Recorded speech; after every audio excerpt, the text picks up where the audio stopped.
Today, we're going to investigate a really critical connection that, honestly, a lot of us pet owners just overlook.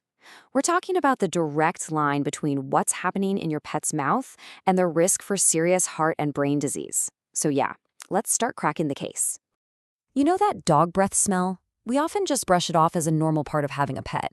But what if it's not just a minor annoyance?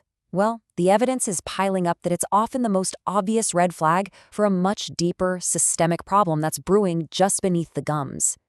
And get this, we are not talking about a rare issue here. The numbers are absolutely staggering. More than 80% of dogs over the age of 3 are dealing with some form of periodontal disease serious enough to need a vet. It is quite literally an epidemic hiding in plain sight. For the longest time, we've been taught to see dental disease as just a local problem, right? You know, a bit of tartar buildup, some red gums, maybe a lost tooth here and there. But it turns out that view is dangerously outdated. So how does a problem in the mouth end up affecting the whole body? Well, here's our first big clue. I want you to think of your pet's mouth not as an isolated island, but as the source of a river. And when that source gets polluted with chronic infection and inflammation, that pollution flows downstream, carrying trouble throughout the entire body. Okay, so to really understand this chain reaction, we need to properly identify the main culprit, the mastermind that's lurking in your pet's mouth. Now, this is not just any old bacteria. Porphyromonas is what scientists call a keystone pathogen. It's a brilliant manipulator. It doesn't just cause an infection, it actively rewires the entire environment in the mouth to guarantee its own survival and, at the same time, cripple the body's immune response. And our villain here is a master of disguise. It uses slightly different versions depending on its victim, but make no mistake. These functionally identical bacteria target our dogs, our cats, and even our horses. This just proves this is a highly effective and ancient mechanism of disease. Now, a villain this smart doesn't work alone. It builds itself a fortress. We call it a biofilm, but you see it as dental plaque. And this stuff isn't just leftover food. It's a highly organized, shielded community of bacteria, fungi, and viruses that is incredibly resistant to antibiotics and the body's own defenses. And here's the really wild part, how this whole operation gets funded. It all comes down to diet. High-carb, processed pet foods are the perfect fuel for an accomplice, the fungus Candida. Candida then builds the perfect low-oxygen hideout for our main suspect, Porphyromonas, to just take over and flourish. The food bowl is ground zero. Okay, so the villain has its fortress. It has its fuel source.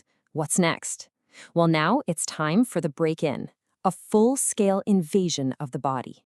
All that chronic inflammation from the biofilm starts to literally eat away at the protective barrier of the gums.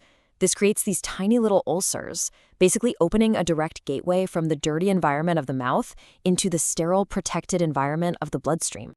And this is where it gets really sneaky.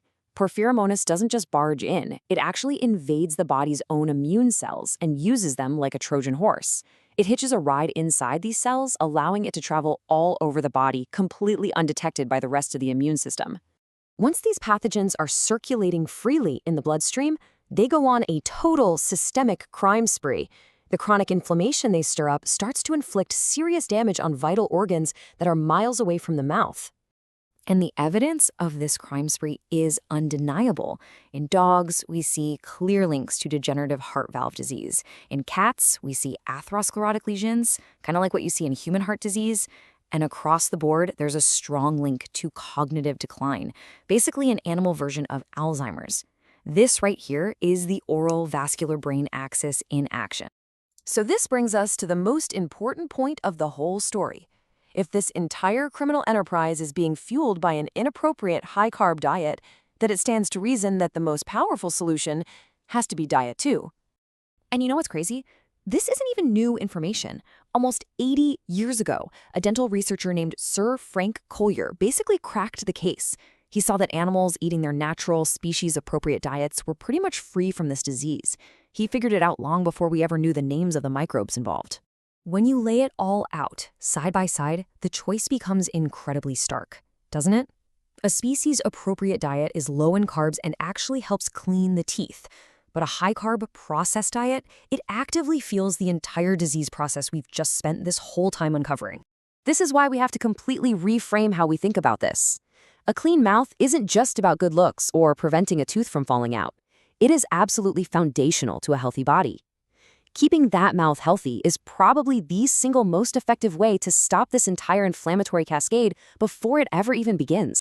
So, the ultimate takeaway here is that we, as the people who love and care for these animals, hold the power. We can either fuel this crime spree or we can stop it in its tracks. Which leaves us all with one final crucial question to ask ourselves every single time we fill that food bowl.